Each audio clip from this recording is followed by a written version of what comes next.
الحمد لله رب العالمين والصلاة والسلام على خاتم النبيين اما بعد فاعوذ بالله من الشیطان الرجیم بسم اللہ الرحمن الرحیم۔ نوجوان کی توبہ، یہ مضمون نیکی کی دعوت صفحہ 194 تا 216 سے لیا گیا ہے۔ دعائے اتار، یا رب المصطفیٰ، جو کوئی 17 صفحات کا رسالہ نوجوان کی توبہ پڑھ یا سن لے، اسے اپنا اور اپنے پیارے پیارے آخری نبی کا فرما بردار بنا کر بے حساب مغفرت سے نواز دے۔ آمین بجاہ النبی الامین صلی اللہ علیہ وآلہ وسلم۔ درود شریف کی فضیلت، فرمانے آخری نبی صلی اللہ علیہ وآلہ وسلم، اے لوگو، بے شک بروز قیامت اس کی دہشتوں یعنی گھبراہٹوں اور حساب کتاب سے جلد نجات پانے والا شخص وہ ہوگا جس نے تم میں سے مجھ پر دنیا کے اندر بکثرت درود شریف پڑھے ہوں گے۔ صلو علی الحبیب صلی اللہ علی محمد۔ نوجوان کی توبہ، عاشقان رسول کی مدنی تحریک دعوت اسلامی کے مکتبۃ المدینہ کی کتاب توبہ کی روایات و حکایات 132 صفحات، صفحہ 75 تا 77 پر ہے۔ حضرت صالح مری رحمت اللہ علیہ نے ایک اجتماع میں اپنے بیان کے دوران سامنے بیٹھے ہوئے ایک نوجوان سے فرمایا، کوئی آیت پڑھو، تو اس نے سورۃ المؤمن کی آیت نمبر 18 تلاوت کی۔ وَأَنذِرْهُمْ يَوْمَ الْآذِفَةِ إِذِ الْقُلُوبُ لَدَى الْحَنَاجِرِ كَاظِمِينَ مَا لِلظَّالِمِينَ مِنْ حَمِيمٍ وَلَا شَفِيعٍ يُطَاعُ۔ ترجمہ کنز الایمان۔ اور انہیں ڈراؤ اس نزدیک آنے والی آفت کے دن سے جب دل گلوں کے پاس آ جائیں گے غم میں بھرے، اور ظالموں کا نہ کوئی دوست نہ کوئی سفارشی جس کا کہا مانا جائے۔ یہ آیت مبارکہ سن کر آپ رحمت اللہ علیہ نے فرمایا، کوئی ظالم کا دوست یا مددگار کس طرح ہو سکتا ہے، کیونکہ وہ تو اللہ پاک کی گرفت یعنی پکڑ میں ہوگا۔ بے شک تم سرکشی کرنے والے گناہ گاروں کو دیکھو گے کہ انہیں زنجیروں میں جکڑ کر جہنم کی طرف لے جایا جا رہا ہوگا، اور وہ برہنہ یعنی ننگے ہوں گے، ان کے جسم بوجھل، چہرے سیاہ یعنی کالے، اور آنکھیں خوف سے نیلی ہوں گی۔ وہ چلائیں گے، ہم ہلاک ہو گئے، ہم برباد ہو گئے، ہمیں زنجیروں میں کیوں جکڑا گیا ہے، ہمیں کہاں لے جایا جا رہا ہے، اور ہمارے ساتھ یہ سب کیا ہو رہا ہے۔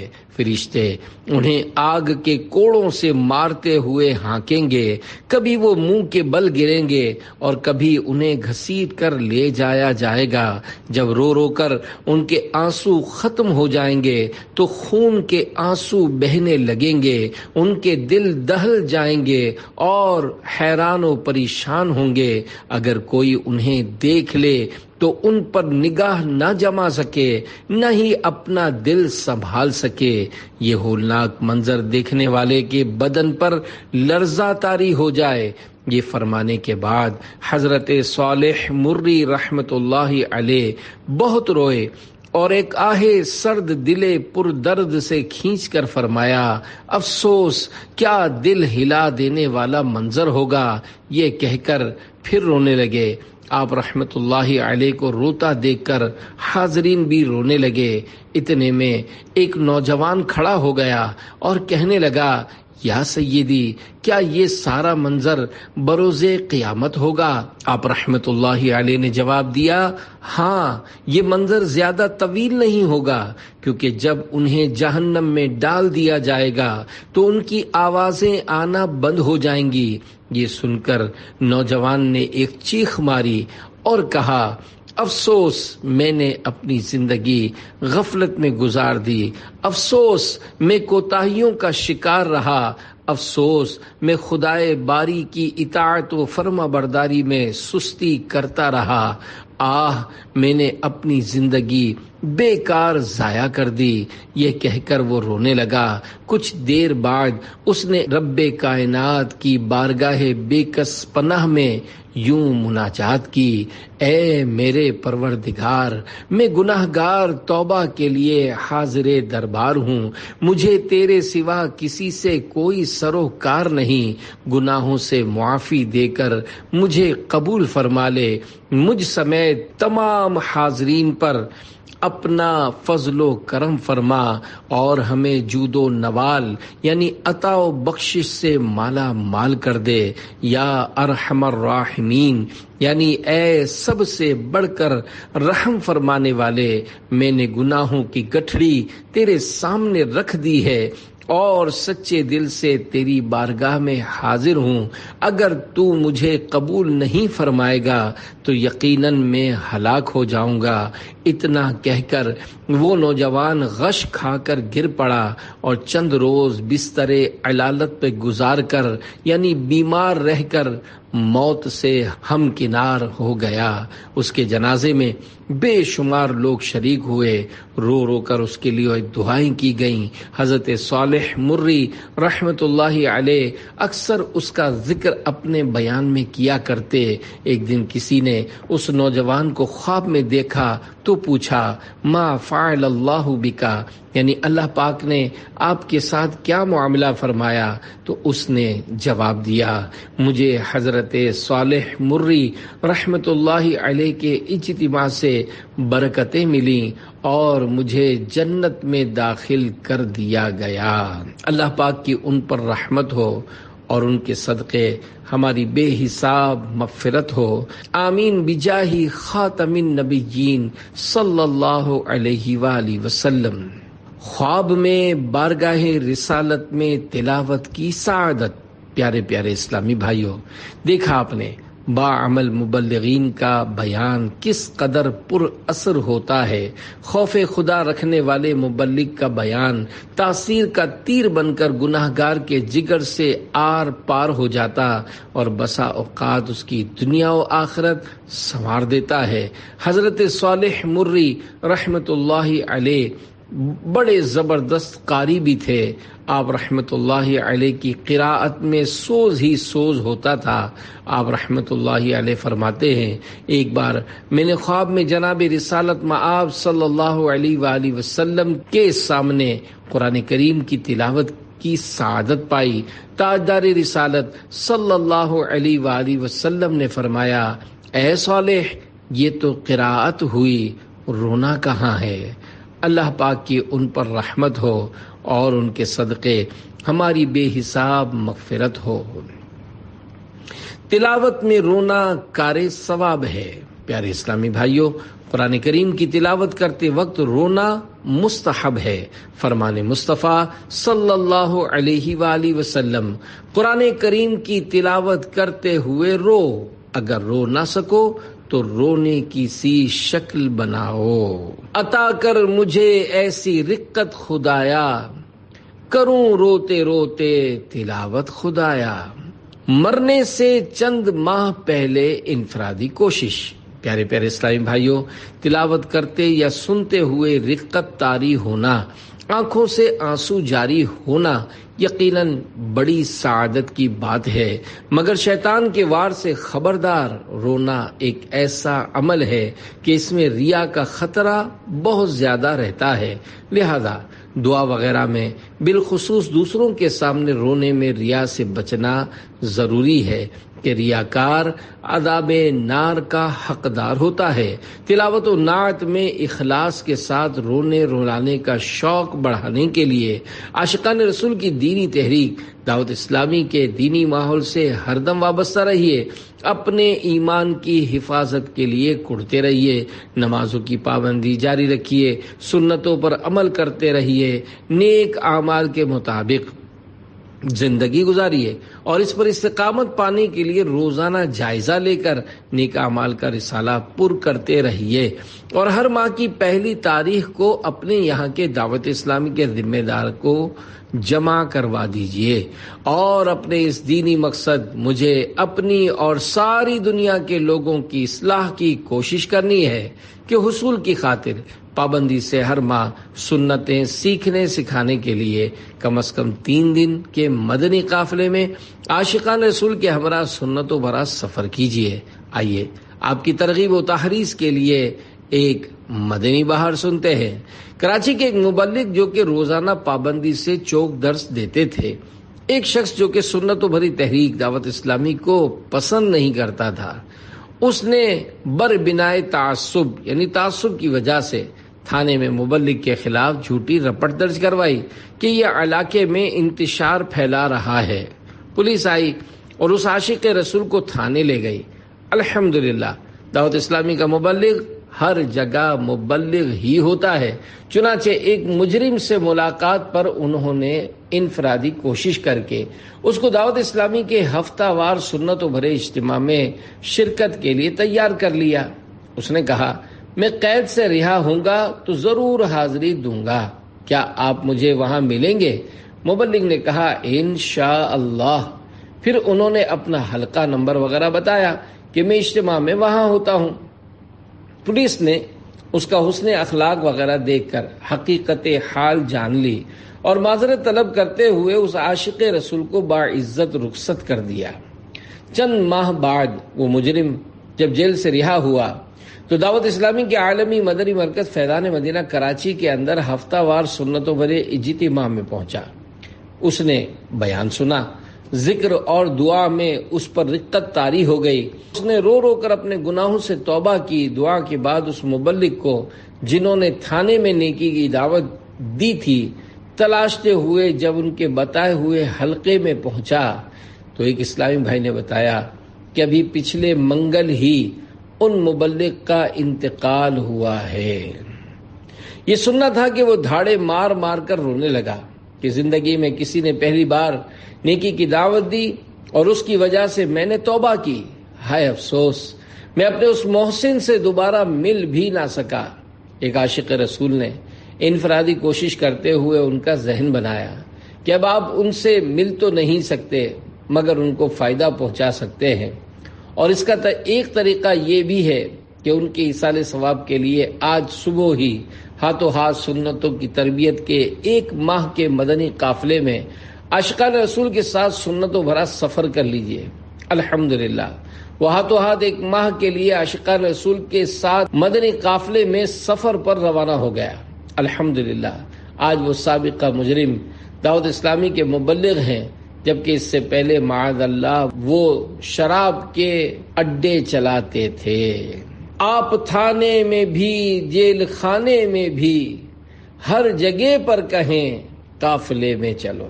صلو علی الحبیب صلی اللہ علی محمد۔ مبلغ ہر جگہ مبلغ ہوتا ہے۔ پیارے پیارے اسلامی بھائیوں، واقعی مبلغ ہر جگہ مبلغ ہوتا ہے۔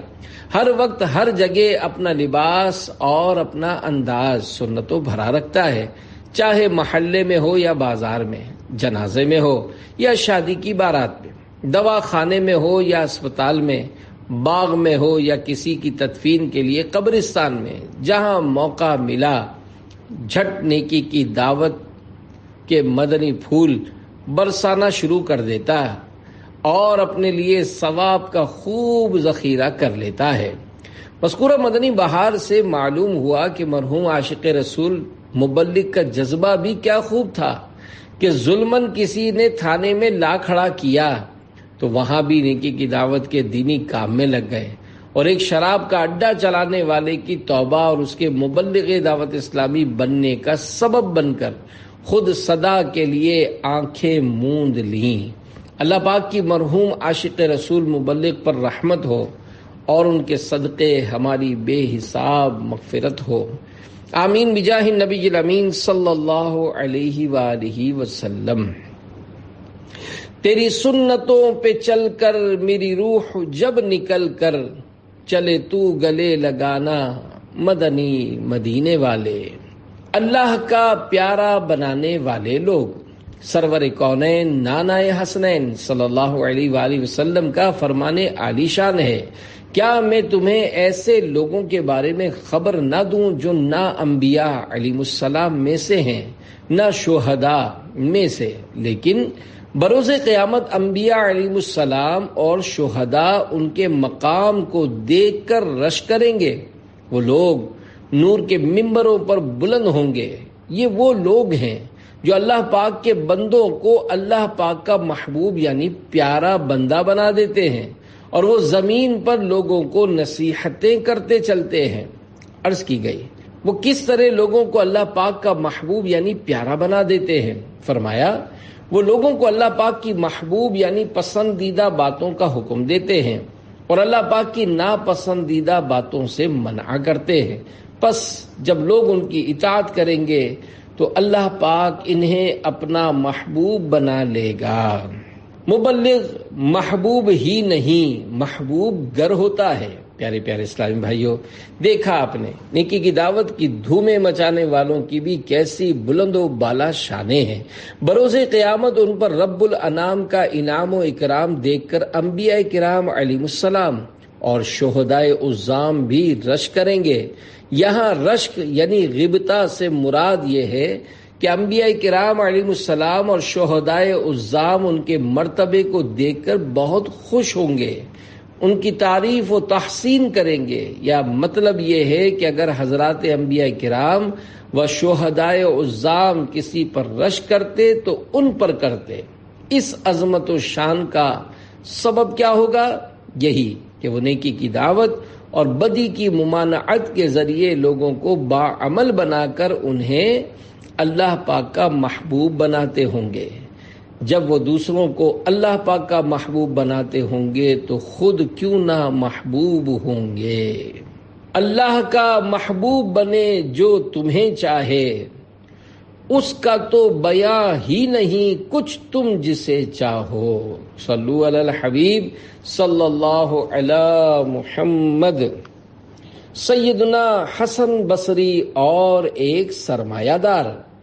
نیکی کی دعوت کا ثواب کمانے میں ہمارے اولیاء کرام رحمت اللہ علیہم بہت پیش ہوا کرتے تھے، اور اس معاملے میں کسی سے مرعوب بھی نہیں ہوتے تھے، یعنی روب میں بھی نہ آتے تھے۔ چنانچہ حضرت حسن بصری رحمت اللہ علیہ اپنے شاگردوں کے ہمراہ کہیں تشریف لیے جا رہے تھے کہ ایک رئیس یعنی سرمایہ دار کو نہایت سج دھج کے ساتھ اپنے غلاموں کے جھرمٹ میں گھوڑے پر سوار گزرتا دیکھا۔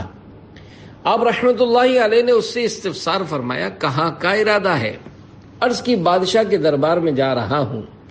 آپ رحمت اللہ علیہ نے اس پر انفرادی کوشش کرتے ہوئے فرمایا، اے بھائی، آپ نے خوب عمدہ لباس زیبتن فرمایا ہے، پھر اسے خوشبوؤں سے بھی بسایا ہے اور ہر طرح سے اپنے ظاہر کو بھی سجایا ہے۔ یقیناً یہ محض اس لیے ہے کہ شاہی دربار میں آپ کو شرمسار نہ ہونا پڑے۔ حالانکہ یہ بادشاہ دار ناپائیدار یعنی کمزور دنیا کا بادشاہ اور اس کا اہل دربار آپ جیسے ہی انسان غیر مختار یعنی بے اختیار ہیں۔ اب ذرا غور فرمائیے، کل بروز قیامت اللہ پاک کے دربار شاہی میں جب حاضری ہوگی، وہاں انبیاء کرام علیہ السلام اور اولیاء عظام رحمہم اللہ بھی ہوں گے۔ وہاں کے لیے آپ نے باطن کی آرائش و زیبائش کا بھی کچھ انتظام فرمایا ہے؟ کیا وہاں گناہوں کی گندگیوں اور بدکاریوں کی بدبوؤں کے ساتھ آپ حاضری دیں گے؟ وہ مالدار شخص نہایت توجہ کے ساتھ آپ کے ارشادات سن رہا تھا۔ آپ رحمت اللہ علیہ نے اس سے پوچھا، کیا آپ نے کبھی اپنے گھوڑے پر اس کی طاقت سے زیادہ بوجھ لادا ہے؟ عرض کی جی نہیں۔ فرمایا، آپ اپنے گھوڑے پر تو ترس کھاتے ہیں مگر اپنے کمزور وجود پر رحم نہیں کرتے کہ مسلسل اس پر گناہوں کا بوجھ لادے چلے جا رہے۔ سوچئے تو صحیح، اسی طرح گناہوں بھری زندگی گزاری تو مرنے کے بعد کیا انجام ہوگا؟ مالدار آدمی آپ کی انفرادی کوشش اور نیکی کی دعوت سے بے حد متاثر ہوا، گھوڑے سے اتر کر آپ کا مرید ہوا اور اللہ والا بن گیا۔ اللہ پاک کی ان پر رحمت ہو اور ان کے صدقے ہماری بے حساب مغفرت ہو۔ آمین بجاہ خاتم النبیین صلی اللہ علیہ وآلہ وسلم۔ نفس یہ کیا ظلم ہے، جب دیکھو تازہ جرم ہے، ناتواں کے سر پہ اتنا بوجھ بھاری، واہ واہ۔ شرح کلام رضا۔ میرے آقا اعلی حضرت رحمت اللہ علیہ اس شعر میں فرماتے ہیں، اے بدکار نفس، تیرے ظلم و ستم کی بھی اب حد ہو گئی، تو ہر لمحہ میری خطاؤں میں برابر اضافہ کرواتا اور مجھ کمزور ترین بندے کے سر پر گناہوں کا بھاری بوجھ لدواتا چلا جا رہا ہے۔ معلوم ہوا نفس امارہ یعنی گناہ و برائی پر ابھارنے والا نفس ہمارا دشمن ہے۔ ہمیں ہر آن اس کی چالوں سے چوکنا رہنا ضروری ہے۔ آہ ہر لمحہ گناہ کی کثرت و بھرمار ہے، غلبہ شیطان ہے اور نفس بداتوار ہے۔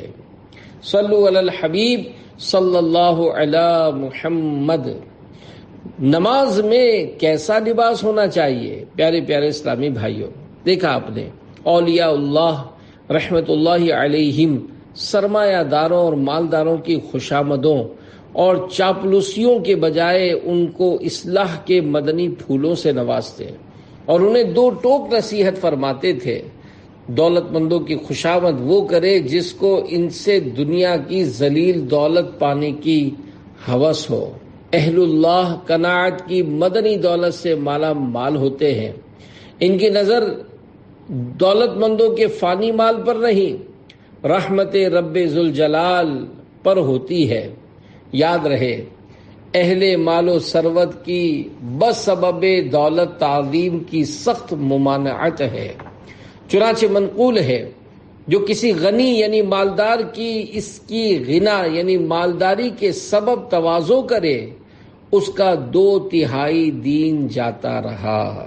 بیان کردہ حکایت میں آخرت کی فکر دلائی گئی ہے کہ حکمرانوں، وزیروں اور افسروں کے سامنے جاتے ہوئے تو لباس وغیرہ درست کیا جاتا اور خوب ٹپ ٹاپ اور زینت اختیار کی جاتی ہے، مگر اللہ پاک کی مقدس بارگاہ میں پیش ہونے کے لیے اہتمام کا کوئی ذہن ہی نہیں۔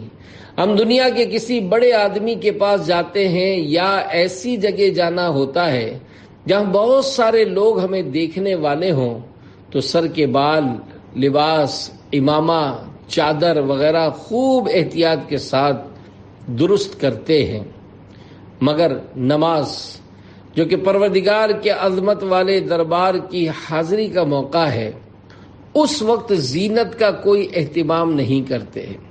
کم از کم اتنا تو ہو کہ کسی بڑے آدمی کے پاس یا دعوت طعام میں جاتے ہوئے انسان جو لباس پہنتا ہے وہی مسجد کی حاضری میں پہن لیا کرے۔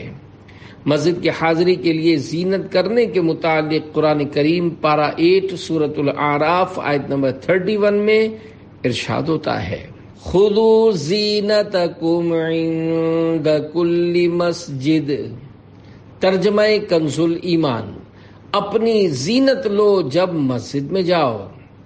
نماز کے لیے عطر لگانا مستحب ہے۔ صدر الافاضل حضرت علامہ مولانا سید محمد نعیم الدین مراد آبادی رحمت اللہ علیہ اس آیت کریمہ کے تحت فرماتے ہیں، یعنی لباس زینت، اور ایک قول یہ ہے کہ کنگھی کرنا، خوشبو لگانا داخل زینت ہے، اور سنت یہ ہے کہ آدمی بہتر ہیئت یعنی عمدہ صورت و حالت کے ساتھ نماز کے لیے حاضر ہو، کیونکہ نماز میں رب سے مناجات ہے تو اس کے لیے زینت کرنا، عطر لگانا مستحب ہے۔ مسلم شریف کی حدیث میں ہے کہ زمانہ جاہلیت میں دن میں مرد اور عورتیں رات میں ننگے ہو کر طواف کرتے تھے۔ اس آیت میں ستر چھپانے اور کپڑے پہننے کا حکم دیا گیا ہے، اور اس میں دلیل ہے کہ ستر عورت نماز و طواف اور ہر حال میں واجب ہے۔ یا الہی نمازی بنا کہ 14 حروف کی نسبت سے نماز میں لباس کے احکام پر مبنی 14 مدنی پھول۔ دوران نماز لباس پہننا۔ نمبر 1، دوران نماز کرتا یا پاجامہ پہننے یا تہبند باندھنے سے نماز ٹوٹ جاتی ہے۔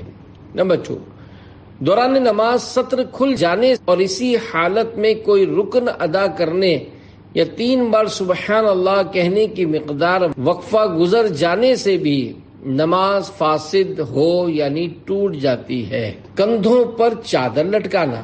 نمبر 3، نماز میں صدل یعنی کپڑا لٹکانا مکروہ تحریمی ہے، مثلا سر یا کندھے پر اس طرح سے چادر یا رومال وغیرہ ڈالنا کہ دونوں کنارے لٹکتے ہوں۔ ہاں، اگر ایک کنارہ دوسرے کندھے پر ڈال دیا اور دوسرا لٹک رہا ہے تو حرج نہیں۔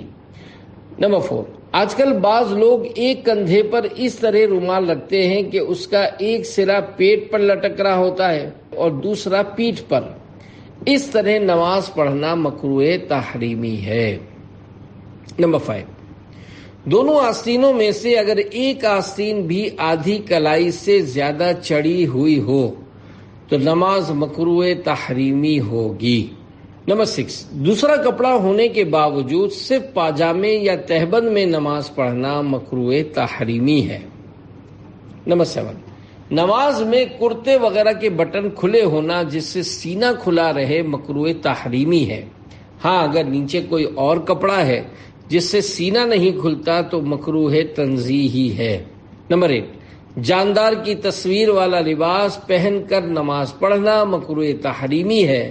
نماز کے علاوہ بھی ایسا کپڑا پہننا جائز نہیں۔ مکروہ تحریمی کی تعریف، یہ واجب کا مقابل یعنی الٹ ہے۔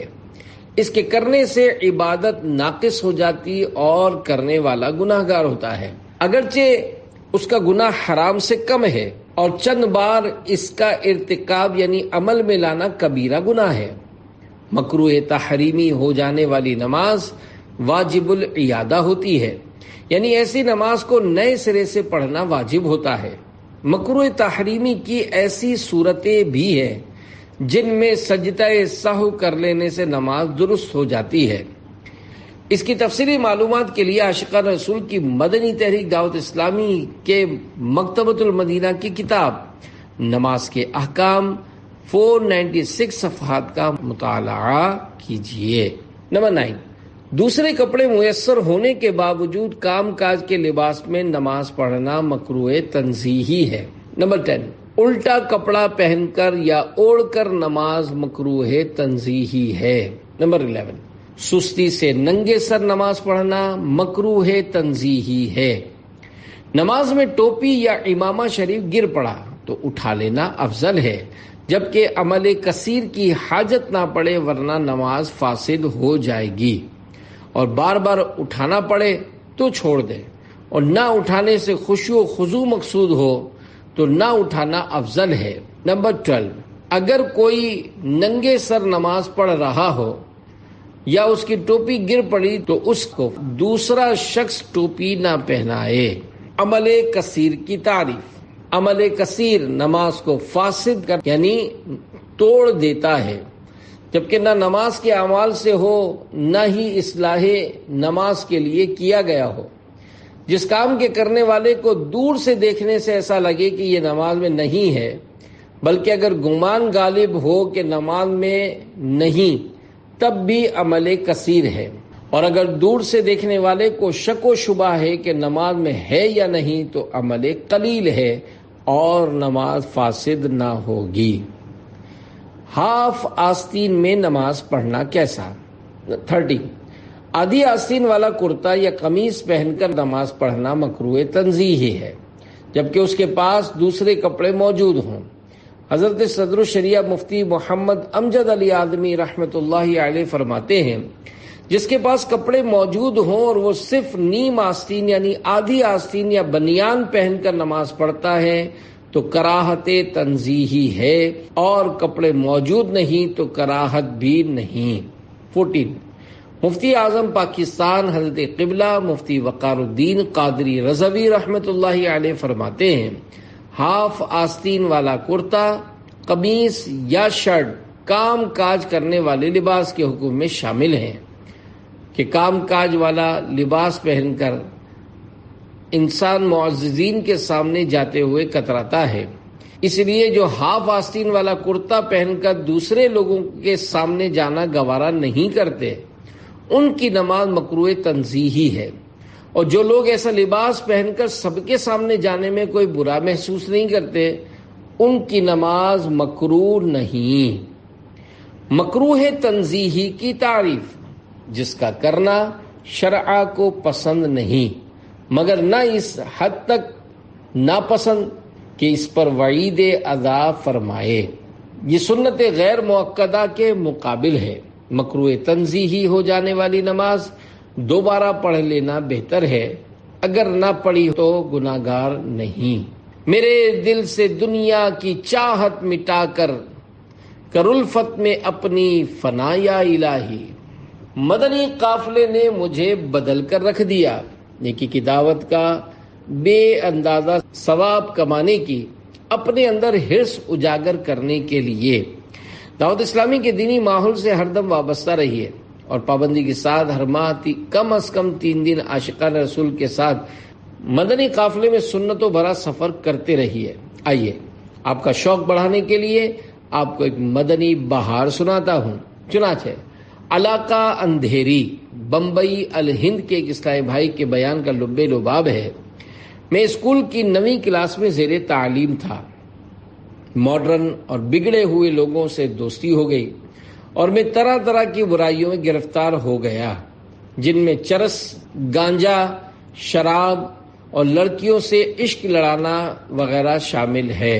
حتیٰ کہ ایک بار گھر کی پیٹی یعنی نقدی رکھنے کا صندوقچہ توڑ کر رقم نکال کر گوا نامی شہر میں بھاگ گیا۔ بالآخر واپس گھر آ گیا۔ اسکول کو خیر باد کہہ کر اے سی کی ریپیئرنگ کا کام سیکھنا شروع کر دیا۔ چند ماہ کے بعد دعوت اسلامی کے ایک عاشق رسول نے مجھے ہفتہ وار سنت بھرے اجتماع کی دعوت دی، مگر میں نے ٹال دیا۔ اس بیچارے نے کئی بار ملاقاتیں کر کے مجھ پر انفرادی کوشش کی، مگر میں اجتماع میں جانے کے لیے راضی نہ ہوا۔ ایک بار وہی اسلامی بھائی میرے بڑے بھائی پر انفرادی کوشش کر رہے تھے کہ میں وہاں پہنچ گیا۔ بھائی جان نے اس اسلامی بھائی سے اپنے لیے معذرت چاہتے ہوئے میری طرف رک کر کے کہا، تم مدنی قافلے میں چلے جاؤ۔ میں نہ کہنے والا تھا کہ منہ سے بے اختیار ہاں نکل گئی، حالانکہ میں یہ تک نہیں جانتا تھا کہ مدنی قافلہ ہوتا کیا ہے۔ بہرحال میں نے تیاری کر لی، عاشقان رسول کے ساتھ سنتوں کی تربیت کے مدنی قافلے میں سفر پر روانہ ہو گیا۔ الحمدللہ مدنی قافلے نے مجھے بدل کر رکھ دیا۔ میری آنکھیں کھل گئیں، گناہوں سے نفرت اور نیکیوں سے پیار ہو گیا۔ میں نے گناہوں بھری زندگی سے توبہ کی، نمازوں کی پابندی شروع کر دی۔ مدنی قافلوں نے گناہوں بھرے ماحول میں پلنے والے مجھ سخت نافرمان بندے کو نمازی اور سنتوں کا عادی بنا دیا۔ یہ بیان دیتے وقت الحمدللہ میں دنیای اہل سنت کی عظیم ترین درس گاہ جامعہ اشرفیہ مبارک پور یوپی ہند میں درس نظامی کرنے کی سعادت پا رہا ہوں۔ چھوٹ جائیں گناہ آپ پائیں پناہ، تھوڑی ہمت کریں قافلے میں چلو، تم سدھر جاؤ گے گر ادھر آؤ گے، سیکھنے سنتیں قافلے میں چلو، فضل مولا سے جب آئیں گے پائیں گے جذبہ علم دین قافلے میں چلو، صلو علی الحبیب صلی اللہ علی محمد۔ الجامعۃ الاشرفیہ اور اس کے بانی کا مختصر تعارف۔ پیارے پیارے اسلامی بھائیوں، دیکھا آپ نے مبلغ دعوت اسلامی کی انفرادی کوشش کی استقامت کی برکت سے بالآخر معاشرے کا بگڑا ہوا، گناہوں میں لتھڑا ہوا نشئی نوجوان دینی ماحول سے وابستہ ہو کر جامعۃ الاشرفیہ مبارک پور ہند میں داخلہ لے کر طالب علم دین بن گیا۔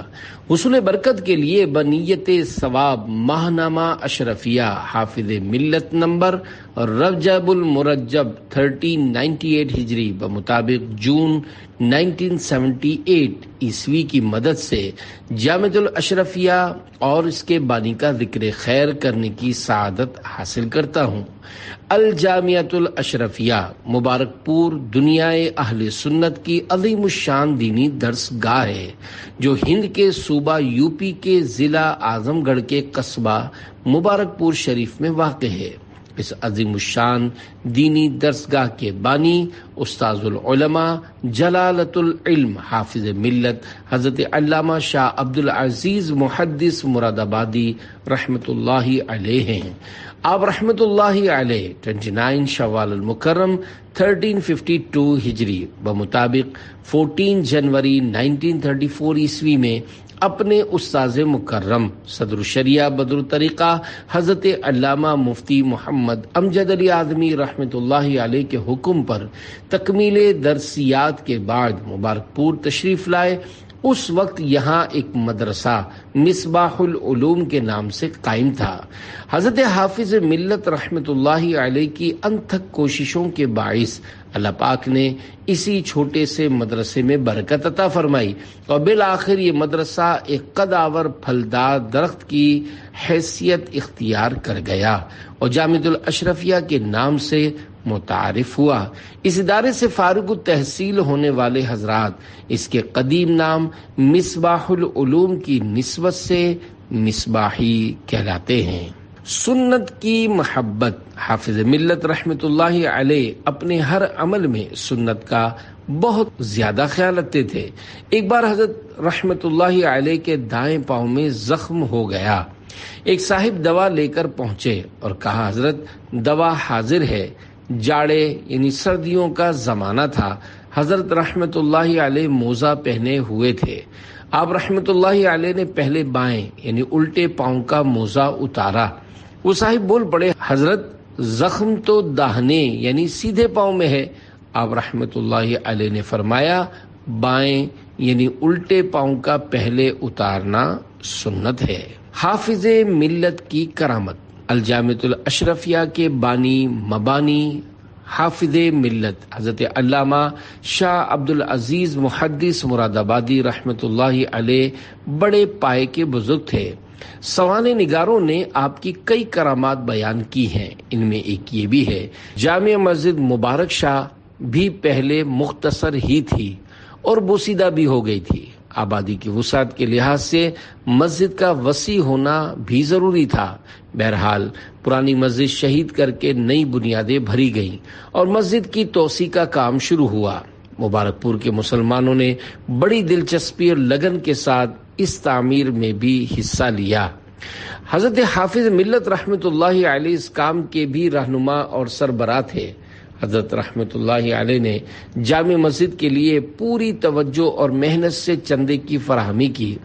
مبارک پور میں کافی جوش و خروش تھا۔ غربت کے باوجود مسلمان اپنی دینی حمیت کا پورا ثبوت دے رہے تھے۔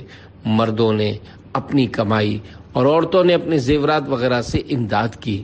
چھت پڑنے کے بعد حاجی محمد عمر نہایت پریشانی کے عالم میں دوڑے ہوئے حضرت رحمت اللہ علیہ کے پاس آئے اور کہا حافظ صاحب جامع مسجد کی چھت نیچے آ رہی ہے، اب کیا ہوگا؟ حاجی صاحب یہ کہتے کہتے رو پڑے۔ حضرت حافظ ملت رحمت اللہ علیہ فوراً اٹھے، وضو کیا اور حاجی صاحب کے ساتھ گھر سے باہر نکلے اور اپنے پڑوسی خان محمد صاحب کو ہمراہ لیا۔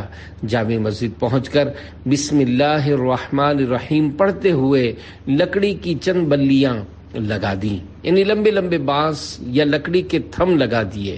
الحمدللہ کہ چھت نہ صرف برابر اور درست ہو گئی بلکہ آج دیکھیے تو یہ پتہ بھی نہ لگ سکے گا کہ کس حصے کی چھت جھک رہی تھی۔ حافظ ملت کی بعض عادات کریمہ، بعض عادات مبارکہ۔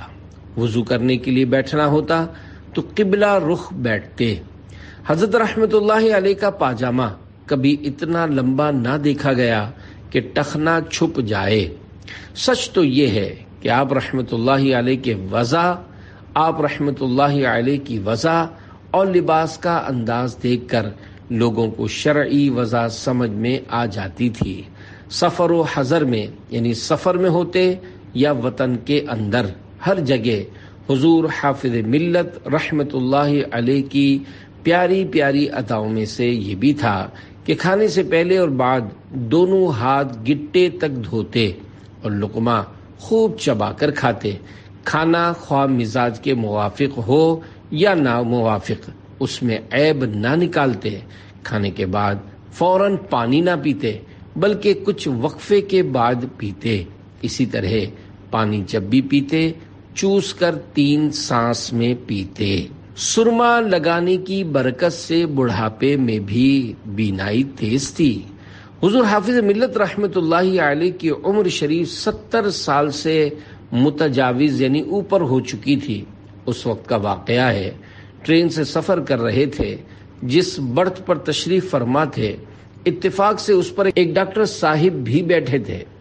ڈاکٹر صاحب نے سلسلہ کلام شروع کیا تو آپ رحمت اللہ علیہ کی جلالت علمی سے بہت متاثر ہوئے اور بار بار آپ رحمت اللہ علیہ کی طرف حیرت سے دیکھتے رہے۔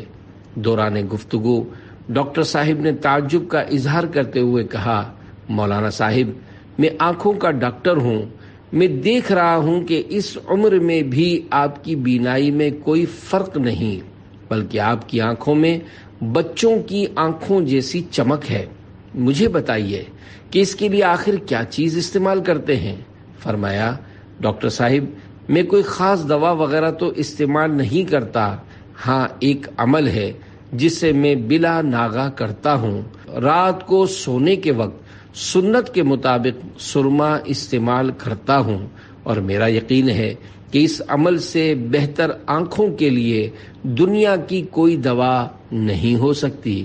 اللہ پاک کی ان پر رحمت ہو اور ان کے صدقے ہماری بے حساب مغفرت ہو، آمین بجاہ خاتم النبیین صلی اللہ علیہ وآلہ وسلم۔ مسلک اعلی حضرت کا ایک گلستان، علم صدر الشریعہ کا بحر رواں، علم سے جس کے سیراب سارا جہاں، لہلہانے لگا دین کا بوستاں، جس طرف دیکھیے اس قدم کے نشان، حافظ دین و ملت پہ لاکھوں سلام۔ صلو علی الحبیب صلی اللہ علی محمد۔ اسمت کے 4 حروف کی نسبت سے سرما لگانے کے 4 مدنی پھول۔ پیارے پیارے اسلامی بھائیوں، حضور حافظ ملت کی سنت سے محبت مرحبا، اور سنت کی محبت میں سنت کے مطابق سرما لگانے کی برکت دنیا میں بھی بینائی کی حفاظت کی صورت میں ظاہر ہوئی۔